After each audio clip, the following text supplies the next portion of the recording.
coroner's entry on the 1st of November 1985. My name is Dr. Halifax, and I have just come from the site of a massacre at the Roberts residence, for their family is being murdered by pure evil, and the police force in this town will deny that this happened, but I saw it with my eyes. I saw Mother Roberts give birth to something evil, something insidious, a child she named Bobert. And when she gave birth, she looked at her son, her husband, and her teenage daughter, Lilibet, all died because of Bobert. He looked in their eyes, and they saw pure evil, and they're all dead. They're all dead. And I spoke to the police officer who came, Officer Henriksen, and I said, Henriksen, this child is evil. Let me lock it up. And Henriksen looked at me and shook his head, but I saw he knew deep down how evil this child was. So I took the child to the local asylum, and I put it in a crib, and it looked at me, and I looked at the child, and Bobert did speak his first word, Papa. And in that moment I knew this child was fucking evil. And I said I would lock it up and study it until I can find a way to redeem the child and make it understand and save it from damnation. Forgive me, it's been 16 months since my last tape, because Bobert hasn't said anything in 16 months. Have you, Bobert? Have you? Until this morning, when he looked at me and he said, no, he sung, Happy birthday to me, happy birthday to me. And I looked at Bobert and I thought, how do you know what a birthday is? You see, I have done my best, as in the previous tapes, to make sure he has no human luxuries or celebrations, because we must cast the evil out. I don't even know how he knew that song.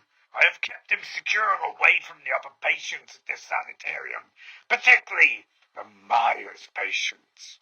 And by Myers, I mean Mackie Myers, that disgusting little creep who stole my sugar again and instead put cocaine in my coffee. I will get my revenge on him, but back to Bobert. He is 5 years old, and the evil is still inside of him. But that's okay, because tomorrow we're going on a trip to the chocolate factory. Maybe that'll make Bobert understand what evil is when I deny him free chocolates. Tape 666. I have made a huge mistake. Bobert has been good recently, and his vocabulary is better than ever. So when he said last week, Christmas, I thought, how can I deny him one Christmas? So I called in favors. I got a Santa Claus to come to sanitarium, and he seemed happy. He seemed very happy. Now I know why he seemed happy. He seemed happy because he wanted to murder Santa Claus. And as he sat on Santa's lap, and Santa said, what do you want for Christmas, Bobert? Bobert bit him in the throat and tore his jugular out. There was blood everywhere. The other kids were screaming.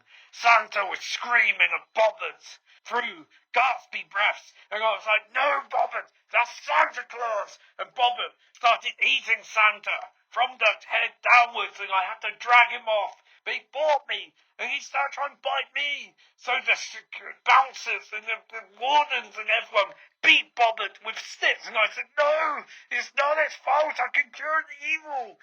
And the warden came in and he said to me, Professor Halifax, you cannot do these experiments here anymore. And I said, don't you fucking dare. I will save this boy, and then I will save us all. I have to fight the evil inside him. The cancer is back. I'm dying. And unfortunately, the state has said when I die, Bobert will go free. And we're in bad shape because Bobert looked me in the eyes yesterday and said, no, he knows how to drive. He knows where my keys are. He's at the door. Bobert, I still have life in me yet, Bobert. You can't get off me, Bobert. No. Bobert, no. No. Bobert, no. Bobert, no. You can't drive, Bobert. You're evil, Bobert. Listen to me, Bobert. There is evil in you. You bastard, you orphan. You're evil. No, Bobert, no. I'm blind, Bobert. I'm blind. Where are you going, Bobert? Where are you going?